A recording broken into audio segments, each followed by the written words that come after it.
Hoy en el Mes Internacional del Manatí tenemos una maravillosa entrevista con Natalie Castelblanco, quien ha dedicado gran parte de su vida profesional en la conservación y preservación de esta especie cuya situación es delicada y por ello está clasificada como vulnerable a nivel internacional, lo cual significa que tiene un riesgo de extinción alto en estado de vida silvestre, mientras que en Colombia su carácter es de peligro y está protegida por la Resolución 574 de 1969 que establece una veda completa de caza. La pérdida de su hábitat está poniendo en jaque a esta especie y otras endémicas en el país. Bienvenidos, bienvenidas y bienvenides a Pachamama Power Podcast.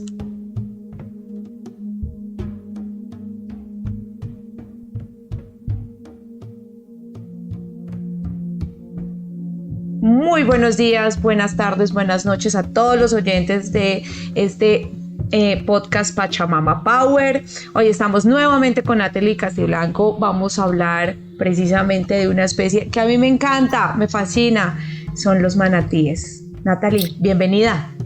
Hola Sonia, muchísimas gracias, muy amable por invitarme a hablar de este tema que es mi pasión realmente. Claro que sí, por eso precisamente te llamé, eres experta en este tema de conservación de estos maravillosos animales. Cuéntame, ¿cómo empieza este viaje con estos animales en tu vida?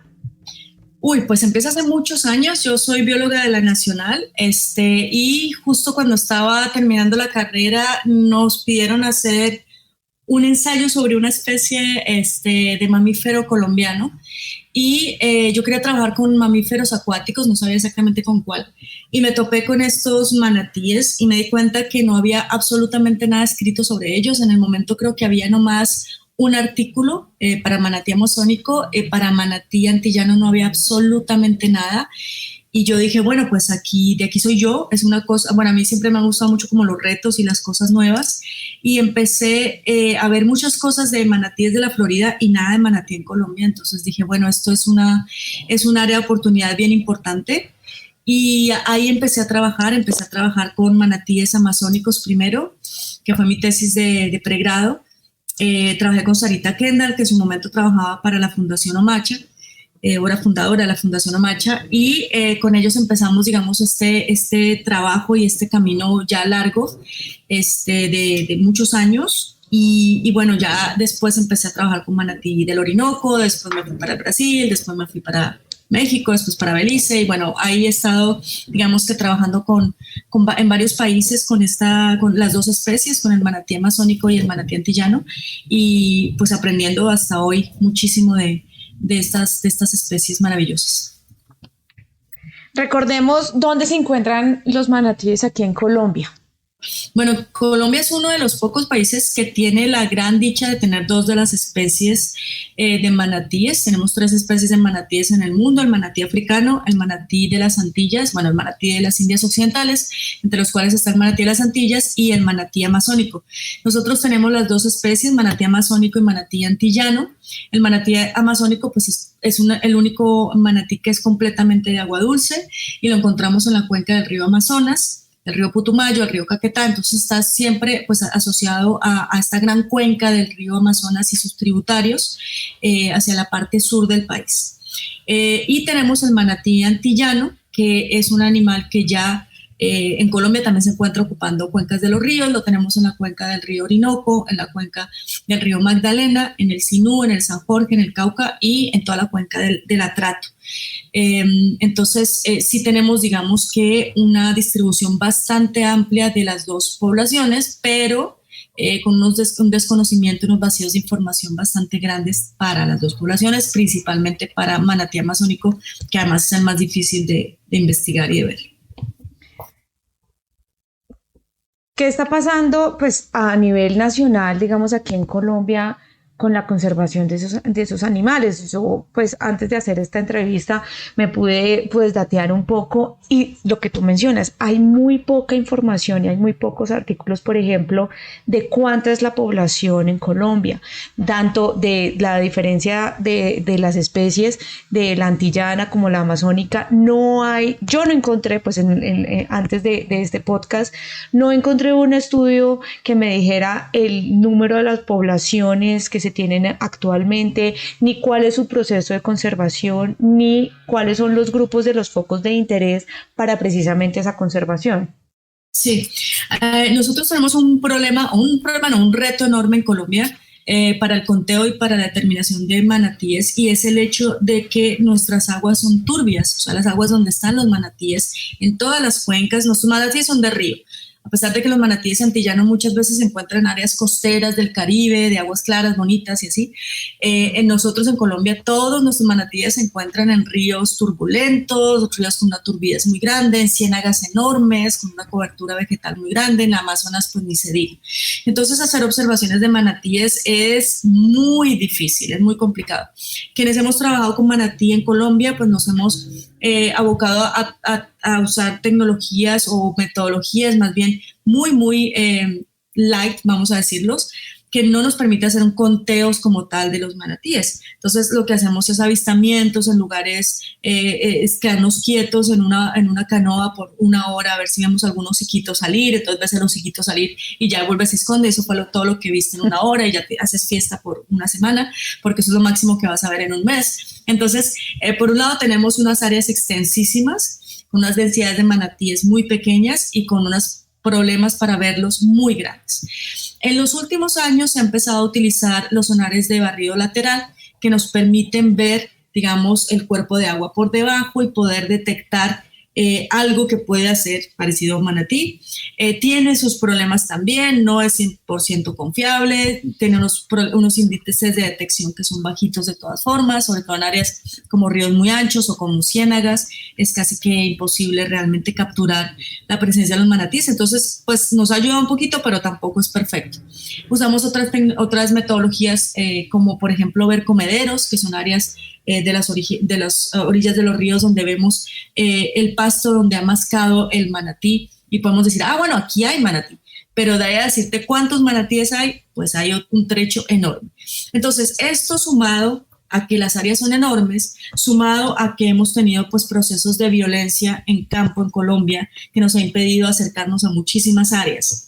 Y esto sumado a definitivamente muy poco inversión por parte de los gobiernos para el monitoreo de estas poblaciones, pues da en que tenemos unos huecos de información gigantes. Y en este momento tenemos pues más o menos la distribución así como muy general, pero no tenemos, digamos, un monitoreo del tamaño poblacional que se pueda decir medianamente cercano a la realidad. O sea, realmente es muy difícil en este momento saber el tamaño poblacional, o sea, por muchos haremos la distribución y con varios interrogantes ahí importantes también. Uno de los grandes, digamos, inconvenientes, aparte, pues, precisamente de lo que tú mencionas, y es esa amenaza de la expansión urbana, de la expansión humana, de la contaminación hídrica, pues obviamente está llevando a una mortandad de estas especies, no solamente de los manatíes, sino en general de los ríos que nosotros tenemos. ¿Qué está pasando y cuál es el control precisamente de eso en Colombia? Bueno, digamos que para poder conservar una población, antes que saber el tamaño de la población, el número de individuos, es bien importante saber cuáles son las amenazas sobre esa población, ¿no? Digamos que de manera preventiva lo que más me importa es controlar las amenazas antes que ver dónde están o cuántos manatíes hay. Y en el caso de manatí, lo que más preocupa, es como tú justamente lo dices, es esta pérdida de hábitats idóneos para manatí. Y eso tiene que ver, pues claro, con la parte de contaminación, que es lo que primero le viene a uno a la cabeza, pero también hay muchos otros factores como, por ejemplo, la sedimentación excesiva de los ríos. Y tenemos en el Magdalena una situación bien preocupante en términos de sedimentación de la cuenca, por cuestiones de pérdida de cobertura vegetal de las orillas, por mal manejo de las rondas de los ríos, por dragados que no se debieron haber hecho, en fin, una cantidad de situaciones que lo que hace es cambiar todo el ciclo, digamos, de la cuenca, ¿no? Entonces, durante la época seca, ya tenemos lugares en donde hay tanta sedimentación que se pierde la conexión entre cuerpos de agua, o tenemos manatíes que quedan empozados, ¿no? Entonces, manatíes que quedan en cuerpos de agua muy chiquititos, quedan 6, 7, 10 manatíes, y ya tenemos varios casos de emposamientos colectivos de manatí, en donde la gente, los mismos pobladores tienen que ir y sacarlos. En otros casos la gente aprovecha y se los come, ¿no? Los mata y se los come. Entonces sí tenemos que en los últimos años se ha habido un incremento en estos casos de emposamiento. Nos preocupa tremendamente lo que va a pasar con el Niño ahora, ¿no? Porque justamente vamos a tener procesos de sequías severas, ¿no? Donde no le va a dar chance a la cuenca de recuperar sus niveles de agua y donde podemos tener estos emposamientos que causan varias cosas. Primero, que los animales queden en un área muy chiquita, que no se puedan mover, que se caliente demasiado el agua, que se contamine demasiado el agua con las heces de todos los animales que estén allí.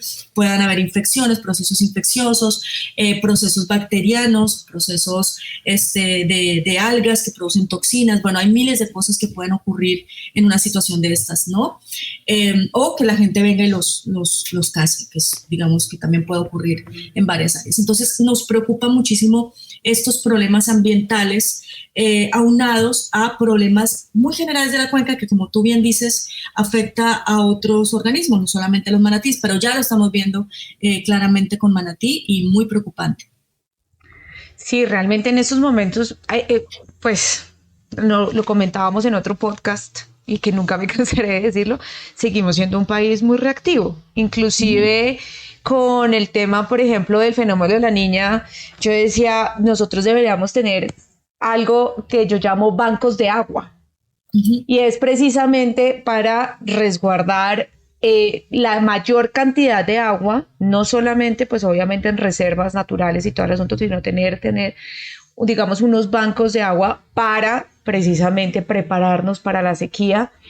Digamos que las personas que vivimos aquí en las grandes urbes no lo vemos tan grave, pero cuando uno sale a territorio y todo el asunto donde realmente son procesos de sequía de 6 meses, 8 meses, un año, donde no cae ni la más mínima gota, no solamente estamos hablando de la afectación a cultivos, a toda la parte ganadera, sino también a parte de nuestros ríos.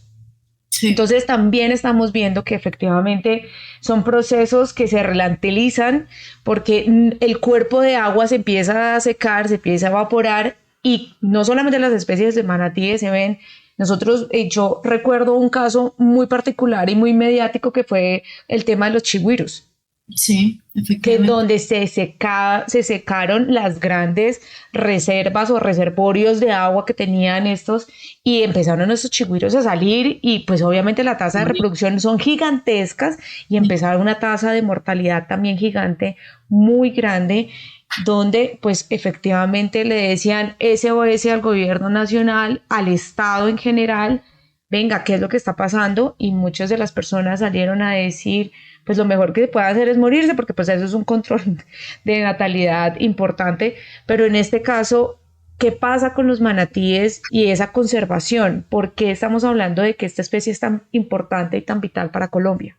Sí, aquí es muy importante también tener en cuenta la cuestión de la fragmentación de la población, ¿no? De la fragmentación del hábitat. Entonces, estos procesos, digamos, de sequía son también muy problemáticos porque están empezando a aislar pequeños grupos de manatíes, ¿no? Si cierras la conectividad de la cuenca en unas ciertas áreas, pues estás aislando los pequeños grupos de manatíes y estás disminuyendo el flujo genético entre una población y otra, que eso también es fundamental para garantizar que tengamos una población saludable. Los manatíes son muy importantes de diferentes formas. Primero, pues son animales que son mega herbívoros, ¿no? ¿Qué significa esto? Que son animales grandes y que son exclusivamente comedores de plantas, ¿no? Esas plantas acuáticas, subacuáticas o plantas de orilla. Y esto hace que, como son tan grandes y necesitan comer tanto, los manatíes necesitan comer aproximadamente el 10% de su peso al día en comida. Entonces, si tienes un animal de 500 kilos de vegetación al día, ¿no? Entonces, esto pues obviamente me implica un control de la vegetación bastante grande, ¿sí? Y por otra parte, lo que ellos hacen es un ciclaje de nutrientes. Entonces ellos esa vegetación la consumen, la pasan, son como una maquinita de pasar la vegetación a nutrientes que puedan ser consumidos por otros organismos. Entonces, son como una maquinita trituradora y hacen que haya este ciclaje muy importante de nutrientes dentro de los ecosistemas acuáticos que ellos que ellos utilizan. Entonces, sí son animales que también funcionan como controladores de otras especies, ¿no? En este caso de otros organismos vegetales. Y digamos en la parte social y cultural también tiene una importancia muy grande. Como son animales grandes, son animales carismáticos, entonces también la gente que convive con ellos también les tiene cierta apego, empatía, que muchas veces no vemos porque quizás desde la ciudad no estamos muy acostumbrados o muy familiarizados a estas especies. Pero si tú vas a una comunidad de pescadores, si tú vas a la Ciénaga Paredes por allá en Santander, o si vas a la Ciénaga de Ayapel, o si vas a otra de estas comunidades, la gente los conoce y crea unas relaciones también importantes con ellos, que son importantísimas también para toda la parte cultural de estas comunidades pesqueras. Entonces, sí es una especie que en muchos lugares podríamos perfectamente usarla como especie emblemática para la conservación de los cuerpos de agua, y que creo que todavía no hemos hecho de la manera más contundente, a pesar de que ya han habido ejemplos muy buenos de conservación alrededor de manatí, en el Sinú, en el Magdalena, sí hemos hecho unos ejercicios bien interesantes, pero todavía falta muchísimo por caminar ahí en ese recorrido. Natalie, yo pues últimamente he estado muy interesada, pues digamos desde el 2010 que hice por allá un estudio de contaminantes emergentes en las cuencas hídricas de Colombia, y es qué es lo que está pasando realmente o cómo puede llegar a afectar a los manatíes el tema de mercurio en los ríos. Pues, justo estaba hace poquito teniendo justamente esa conversación, y es que cuando ya se han hecho muy pocos estudios realmente de afectación a los manatíes por parte de contaminantes, porque no se ha hecho, o sea, no hay esa iniciativa. Lo que sí es que sabemos que los manatíes, como muchos otros mamíferos acuáticos, son longevos, quiere decir que viven muchos años, y durante todos estos años ellos van acumulando todo este tipo de toxinas o todo este tipo de metales pesados y otros contaminantes, los van acumulando en su organismo, y no sabemos a ciencia cierta qué efectos pueda tener sobre ellos, pero podemos presumir por estudios que ya existen que en mamíferos acuáticos el primer impacto negativo va a ser en la reproducción. Entonces lo que hacen estos contaminantes es afectar las tasas de ovulación o las tasas de espermatogénesis, es decir, la producción de óvulos o la producción de esperma en hembras o en machos respectivamente. Y esto pues obviamente va a poder causar una disminución en el éxito reproductivo, ¿no? Entonces eso es digamos que lo que se sabe en términos generales, pero no se han hecho realmente estudios. Pero de nuevo, por principio precautorio, pues obviamente se debería cuidar mucho la idoneidad de las áreas, incluyendo la ausencia de unas cargas importantes de este tipo de elementos, especialmente metales pesados. Pues es muy importante que todos los estudiantes que nos escuchan, biólogos, ecólogos, que realmente quieran hacer estos estudios, pues lo puedan realizar. Sería un aporte muy importante para nosotros, obviamente, como país, poder descubrir, estamos descubriendo que hay grandes cantidades de mercurio, no solamente que afectan pues obviamente al manatí, sino todas las especies que habitan nuestros ríos, pero también están afectando gravemente a las personas que están consumiendo agua de ahí. Lo vemos por el tema del glifosato, el tema de la minería ilegal, el tema, por ejemplo, de todas las conexiones. Digamos que la mayoría de los contaminantes que nosotros producimos en las grandes urbes van a parar precisamente a nuestros ríos, sí, donde pues uno de los ríos más emblemáticos, digamos, que está más contaminado y que pues el que me toca aquí cerquita, que es Bogotá, en el río Bogotá, que uno consigue una muestra y hay de todo, hay hasta de muestras de anticonceptivos, desde antibióticos, desde metales pesados, hay absolutamente todo, y cómo eso realmente puede llegar a afectar pues a futuro, pues obviamente todo lo que se descarga también al mar. Sí. Digamos que todo es una cadena realmente hacia dónde vamos, y esto es súper importante que lo conozcamos, y es que todas las acciones humanas que nosotros hacemos también tienen un gran impacto, que nosotros de pronto, lo que decían las grandes urbes, no lo vemos, pero realmente a futuro sí lo vamos a ver con el tema, por ejemplo, de la acidez del mar, pues obviamente de la tasa de reproducción de los animales, también lo vamos a ver muy marcado, y es que este tema tampoco se ha tratado de manera muy global y hay muy pocos estudios frente a lo que realmente este impacto puede llegar a generar, no solamente en la reproducción, sino también en la malformación de algunos animales acuáticos, que es muy importante y nosotros no lo vemos, y lamentablemente hay muy pocos estudios financiados desde el mismo gobierno, desde el mismo Estado, y no quiero decir gobierno, sino del Estado en general, para tomar acciones que haya lugar. Y cuéntame, en estos momentos, ¿qué se está haciendo en el tema de conservación de los manatíes en Colombia? Bueno, en Colombia, digamos que por muchos años la Fundación Omache ha sido como que ha abanderado este proceso de conservación de los manatíes, tanto en la parte del Amazonas como en el resto de las áreas. Obviamente no puedo abarcar todo porque te digo que la población es gigante, ¿no? O sea, no tanto gigante, sino muy ampliamente distribuida y con una heterogeneidad importante y con unos retos a nivel local también importantes, pero se ha trabajado mucho en esta parte. WWF y Conservación Internacional también han trabajado en la parte del Magdalena, en todos estos procesos, sobre todo comunitarios, y ellos han intentado avanzar en toda la parte que tiene que ver con creación de redes de varamientos de manatíes, con la parte de sensibilización en las comunidades, que también es bien importante, y se han hecho cuestiones de investigación, pero todo está así como muy fragmentado, ¿no? Como muy fracturado.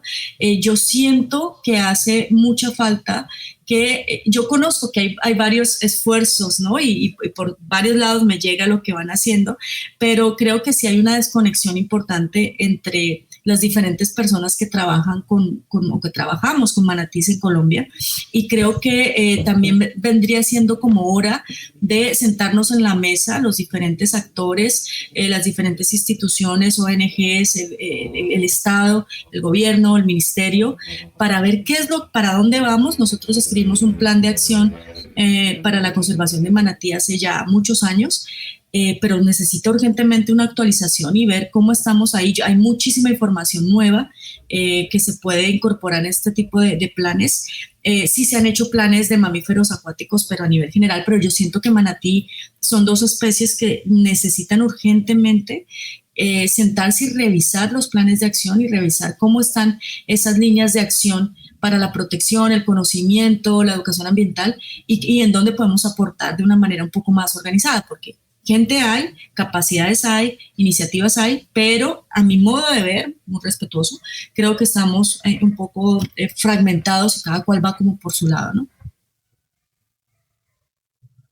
Aquí es muy importante, pues obviamente, pues un liderazgo, obviamente, del Estado. Yo creo que sería el ente gubernamental a través del Ministerio de Ambiente quien reúna, digamos, a todos esos expertos, todas las ONGs, corporaciones ambientales, con sociedad civil interesada frente a este tema. Yo creo que no solamente con los manatíes, sino con otras especies, el trabajo de la conservación y la preservación de ciertas especies endémicas se nos ha quedado corto. No sé si esa también es tu percepción, pero yo siento que se nos ha quedado cortos, y digamos que el Estado ha descargado su responsabilidad en las ONGs, en la WWF, digamos en ciertos privados o fundaciones, sin dar un mayor apoyo, digamos, no solamente económico, sino también de manera general, para crear, digamos, este portafolio de conservación y preservación de especies endémicas. Y creo que ha faltado ese esfuerzo. No sé si es tu misma percepción, igual que la mía, porque siento que, y lo hablábamos en otro capítulo, es el tema de estamos muy desvividos por los hipopótamos, pero por nuestras propias especies creo que nos hace falta un poco más de apropiación.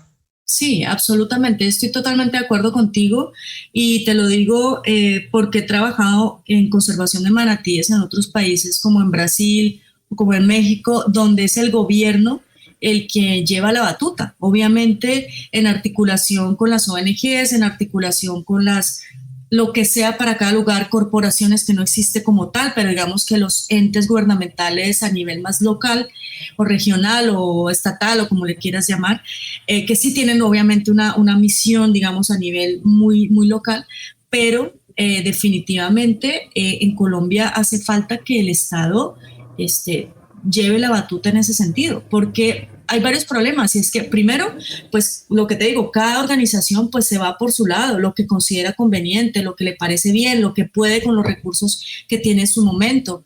Si quiere invertirle más a este lugar, pues le invierte más a este lugar porque ahí tiene su estación de campo y ahí se va, ¿no?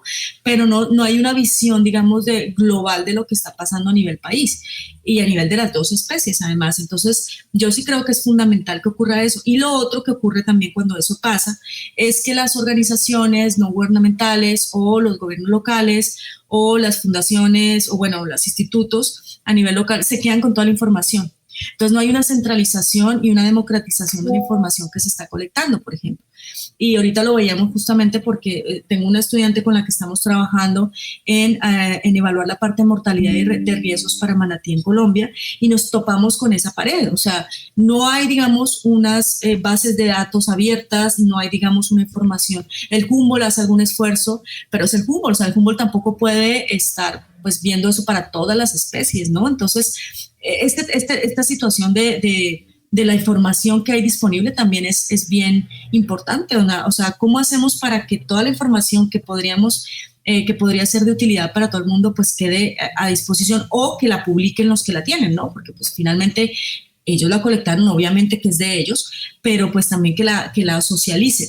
Entonces, siempre nos hemos topado con ese problema. Sabemos que hay mucho esfuerzo, sabemos que hay mucho trabajo por muchos grupos independientes, pero no sacan la información a la luz. Entonces, es lo mismo que, pues digo, para los grandes tomadores de decisiones a nivel nacional o inclusive si quieres a nivel internacional, porque, por ejemplo, yo trabajo mucho pues hago parte de la Unión Internacional para la Conservación de la Naturaleza, el grupo de especialistas en sirenios, y siempre Colombia es un vacío gigante y yo les digo, no, sí hay información, no, sí están trabajando, les juro que ellos lo están haciendo, pero la información se queda contenida en reportes internos, en informes entre instituciones, que para conseguirlos es pues un caos, ¿no? Es simplemente imposible.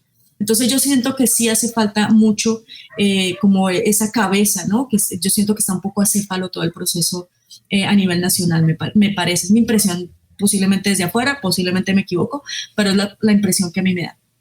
No, creo que compartimos esa misma impresión porque pues básicamente pues cuál sería mi sueño, ¿no? Y aquí se lo digo a todos los oyentes, es que uno pueda entrar a un mapa interactivo y decir dónde están las especies endémicas en Colombia, con qué población o cuáles son los estudios, cuáles son las ONG relacionadas.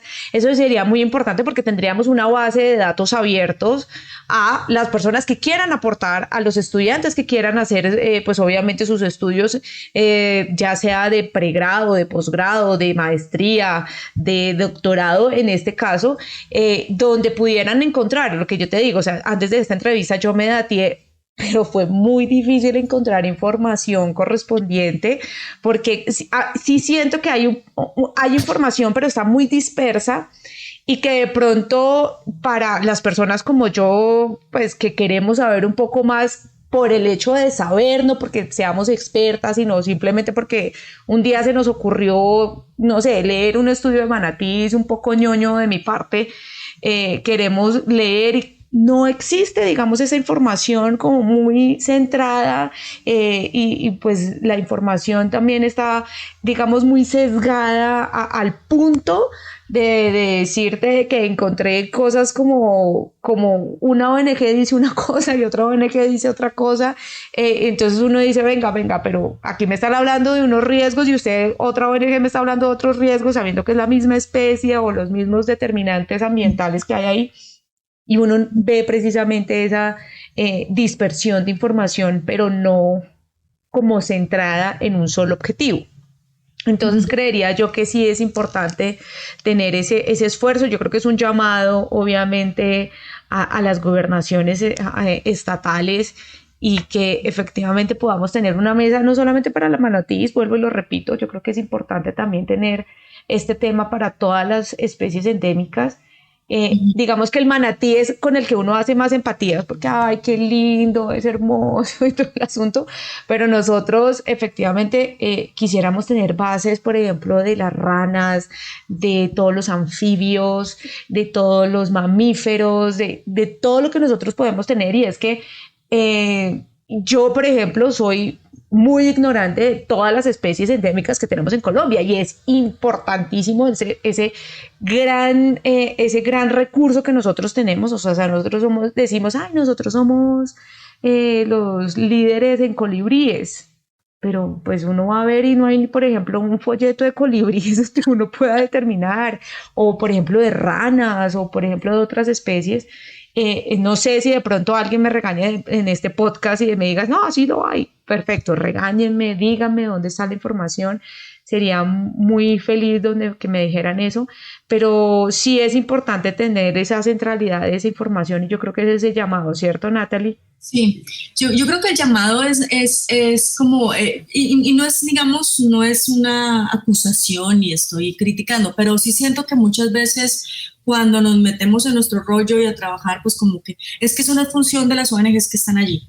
O sea, cada cual hace lo que puede hacer con lo que tiene y con lo que cree que es lo mejor, y yo siempre pues empiezo por asumir que hay honestidad y hay buenas intenciones y buenos intereses de todo el mundo.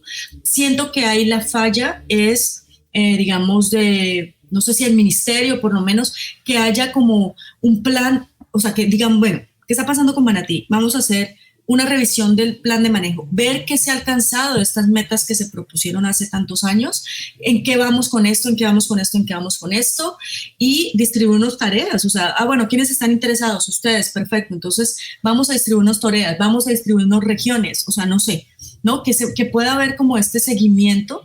Inclusive en los países donde yo he trabajado en este tipo de planes hay reuniones anuales donde se hace la actualización de todo lo que se ha hecho, donde cada grupo presenta los avances, donde se presentan los retos, las dificultades, se generan propuestas de articulación con la empresa privada para conseguir fondos, en fin. O sea, trabajar en grupo es lo mejor, ¿no? Obviamente eso suena muy bonito, ya uno ir a ver pues las minucias de que tal no se lleva con tal o lo que sea, pues ya es otra cosa.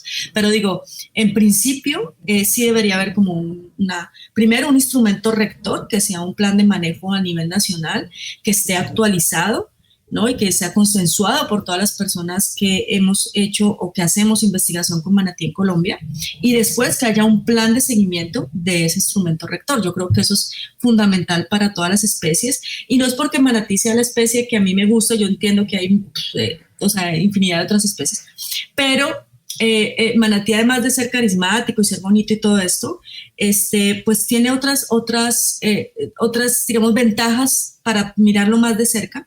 Y una es, por ejemplo, todo este concepto de One Health, en donde miras la salud de una población y esa salud no está, digamos, separada de la salud del ecosistema. Es un indicador, es un proxy para saber cuál es la salud ecosistémica, es un indicador bien interesante, justamente porque el manatí necesita hábitats idóneos. Entonces, si no hay manatí, alguna cosa está pasando con el hábitat también, así no haya cacería, ni enmayes, ni colisiones. Algo está pasando con el hábitat. Y de la misma forma, tiene mucho que ver con la salud humana también. Entonces, sabemos que hay problemas o hay enfermedades que se transmiten entre seres humanos y manatís.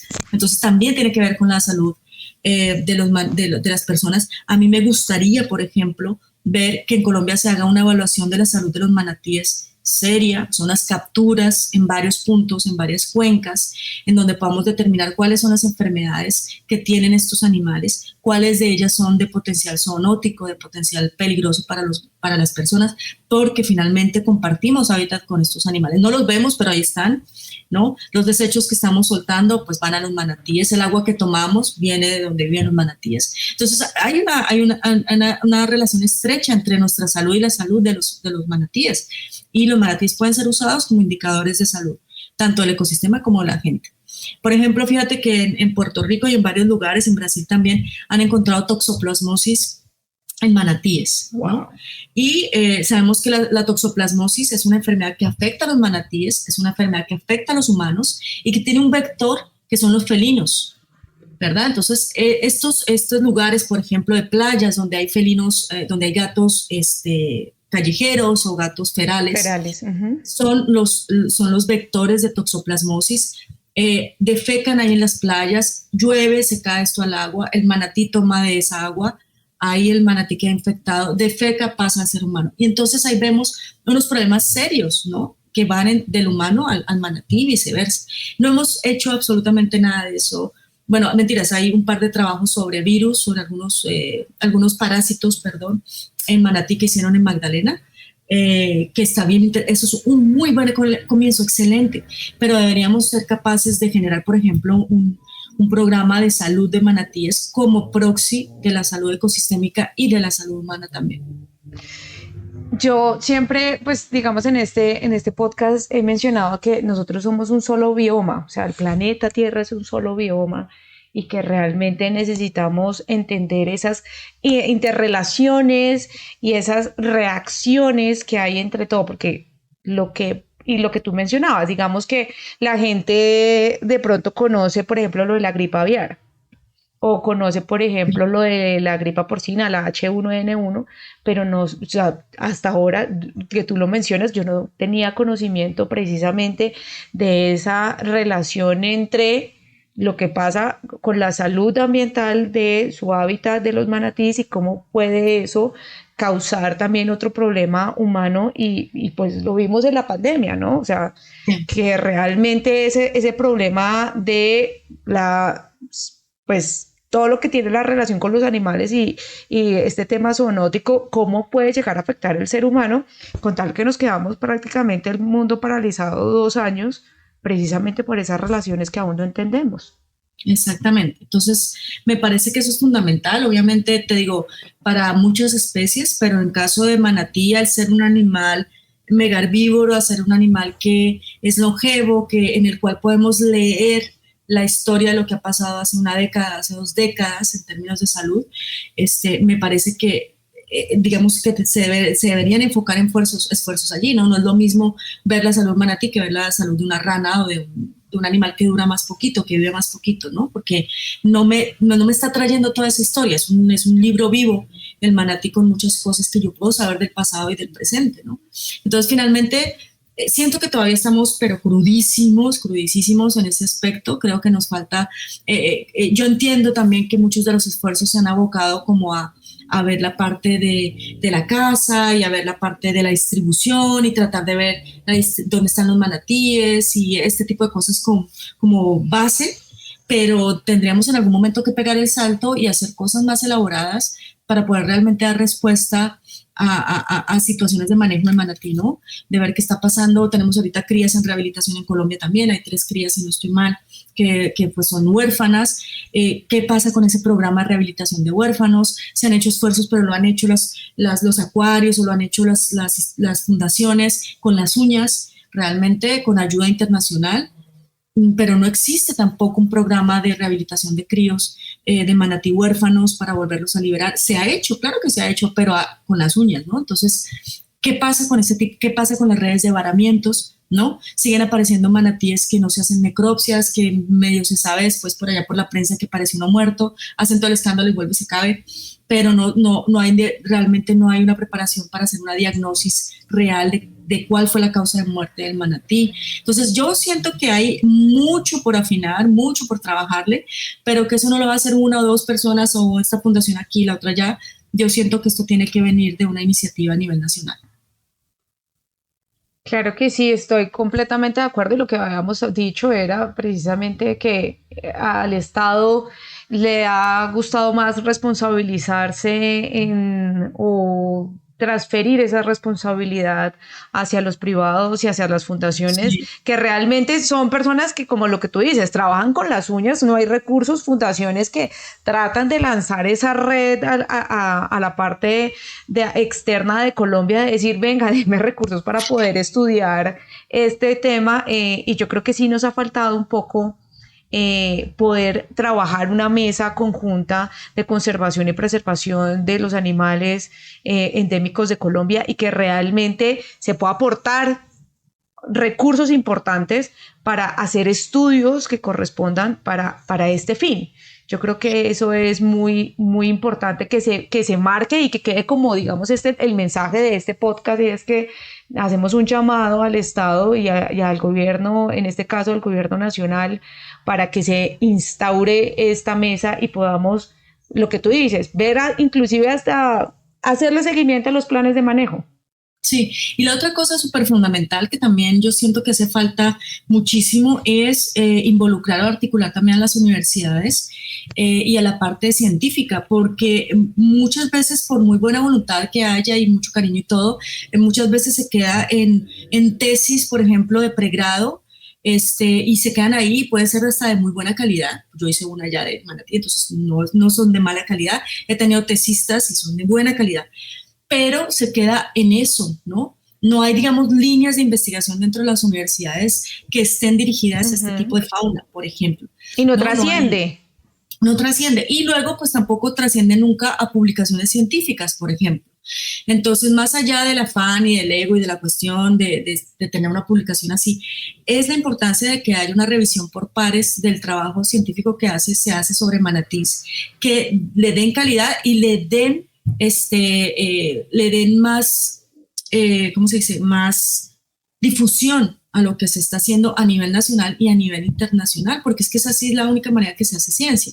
Entonces, nos hemos encargado como de replicar estudios similares en diferentes partes, pero en realidad uno no ve como que ese tejido científico para dónde va, o sea, para dónde vamos realmente con toda esta información. Y además de, bueno, aparte de cosas muy puntuales que se han hecho en algunos aspectos, pero a nivel global pues no existe eso. Entonces yo sí siento que hay que hacer un llamado muy importante a que se conecte toda la parte de manejo y conservación que se ha hecho con la parte científica, que se retroalimente una de la otra, porque es que siempre había como una desconexión. Aquellos científicos que van y miran en, no sé, el ADN y entonces lo miran por acá por un lado, y los otros que están allá tratando de hacer las cuestiones de manejo, concertación con las comunidades, educación ambiental, lo que quieras. Y todo eso tiene que estar conectado, si no, me parece que también estamos perdiendo una oportunidad muy grande de fortalecer los diferentes procesos a un lado y otro.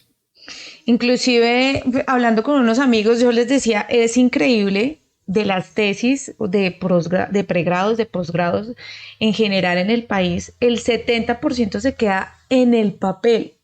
Es increíble que se queden en el papel y no trasciendan. O sea, no estoy hablando solamente del tema biológico, sino en general no hay una apropiación de ese tema. Hay tesis brillantes que inclusive en algunos casos llegan a salir en artículos, pero nos quedamos ahí.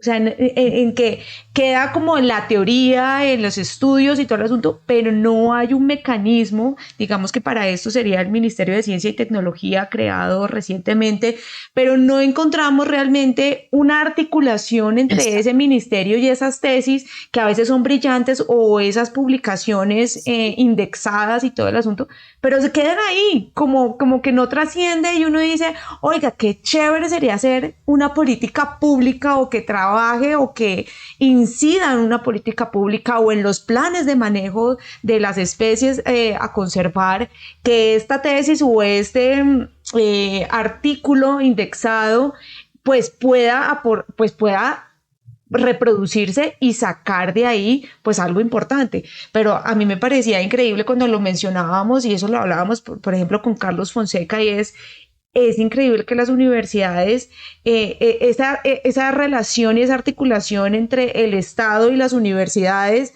todavía sigue siendo muy precaria, y que todavía nosotros sigamos produciendo, porque pues a todos nos exigen, digamos, para la maestría una tesis o eso, pero aún así se quedan ahí en el papel.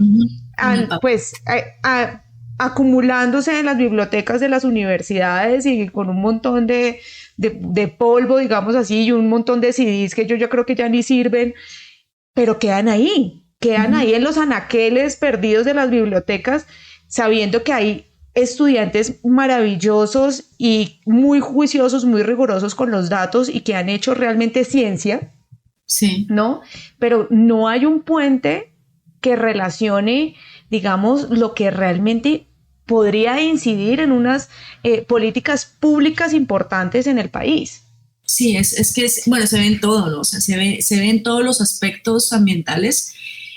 pero sí es fundamental, o sea, eso también es como un llamado y yo creo que también tiene que haber iniciativa por parte de las universidades, ¿no? En ese sentido, no sé cómo, o sea, buscar como estrategias también de que los estudiantes no solamente estén allí para hacer una tesis o un estudio, sino que también hayan como mecanismos para que eso se aterrice un poco más o para que se lleve un poco más hacia las comunidades o hacia el terreno, no sé, pero sí tiene que haber como una conexión mucho más fuerte porque en ese momento yo veo que está como fragmentado.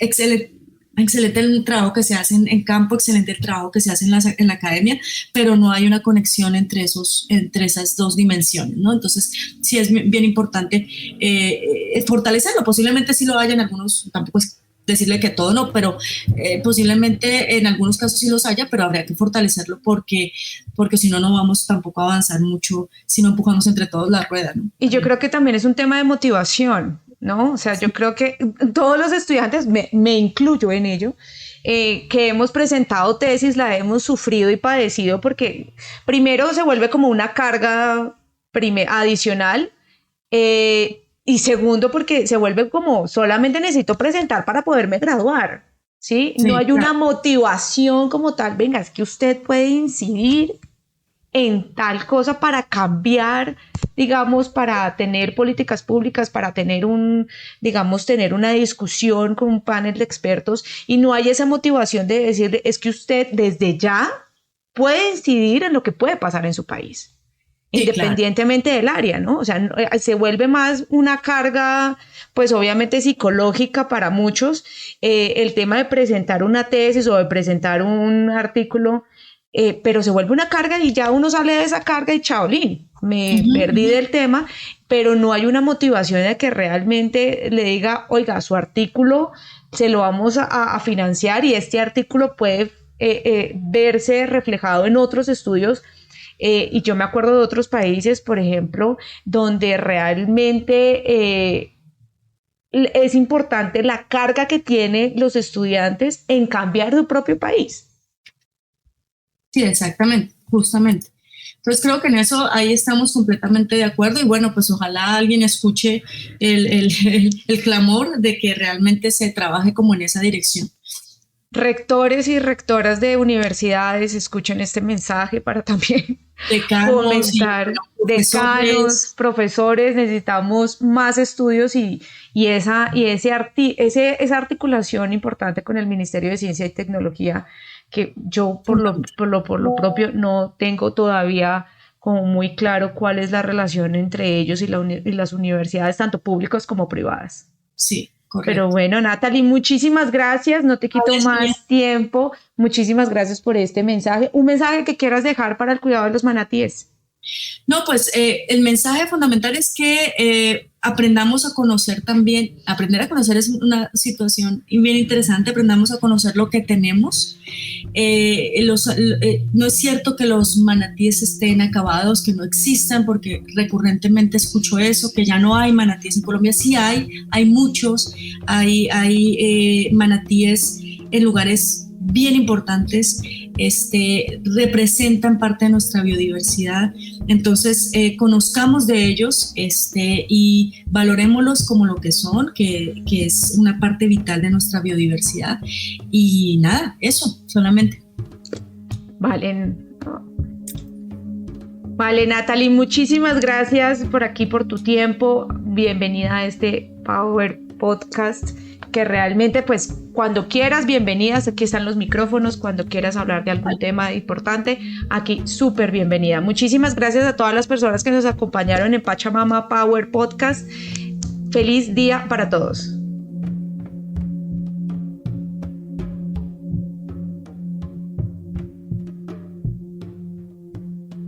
Mi nombre es Sonia Espitaleta y esto fue Pachamama Power Podcast. Agradecimientos especiales a los y las oyentes y a mi mano derecha Sergio Carreño y en la edición Fabián Carreño.